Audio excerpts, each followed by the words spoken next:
রাধে রাধে বন্ধুরা, নমস্কার। সঞ্চিতাস ব্লগে তোমাদের অনেক অনেক স্বাগত ও অনেক অনেক শুভেচ্ছা, আর রইল অনেক অনেক শুভকামনা। তো বন্ধুরা, তোমরা সবাই কেমন আছো? তোমরা কমেন্টে আমাকে জানিও, তাহলে ভীষণই ভালো লাগবে। আর এদিকে দেখো, আমি তো কদিন ধরে শাড়ি পরছি, আর তোমরা কিন্তু আমাকে এটা জানাতে কখনোই ভুলো না যে আমাকে শাড়ি পরে কেমন লাগছে। যাই হোক, আলনা তো গোছাচ্ছি।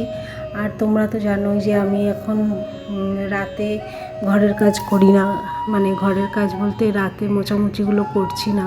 ফার্নিচার মোছা, আলনা গোছানো, আলনা তো দিনে 3-4 বার গোছাতে হয়। ফার্নিচারগুলো মুছতে অসুবিধা হতো বলে আমি রাত্রে মুছতাম।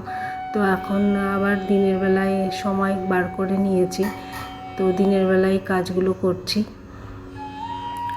তো চলো, আজকের ভিডিও না বেশি লং করব না, তাই আসলে বেশি বক বক না করে, বেশি ফালতু কথা না বলে চলো ভগবান শ্রীকৃষ্ণের দু একটা কথায় আসি। জানো তো, ভগবান শ্রীকৃষ্ণ বলেছেন যে ঠকেছ বলে কষ্ট পেও না, তুমি যাকে বিশ্বাস করেছিলে সে তোমার বিশ্বাসের যোগ্যই ছিল না। আসলে আমরা কে কাকে ঠকাই বলো তো? আমরা তো নিজেরাই নিজেদের কাছে ঠকে যাই, নিজেরাই নিজেকে ঠকাই।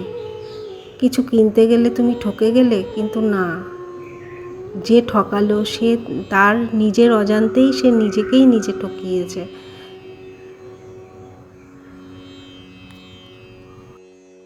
আসলে কাউকে ঠকানো মানে তো নিজেরই ক্ষতি করা। একজন তো উপরে আছেনই, যার কাছে সবাই সমান। তাই কাউকে ঠকানোর আগে নিজের কথাটা ভেবে নেওয়াই ভালো, যে আমি নিজেকে ঠকাচ্ছি না তো। আর একটা কথা, নত হলে যদি সম্পর্ক গভীর হয় তাহলে তুমি নত হও, কিন্তু প্রতিবার যদি তোমাকে নত হতে হয় তাহলে তুমি থেমে যাও।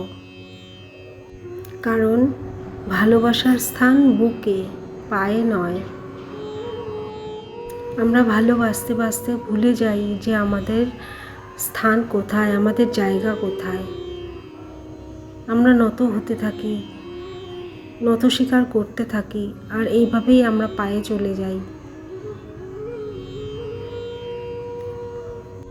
যাই হোক বন্ধুরা, তোমাদের আজকের ভগবান শ্রীকৃষ্ণের কথাগুলো কেমন লাগলো তা তোমরা আমাকে কমেন্টে অবশ্যই জানিও।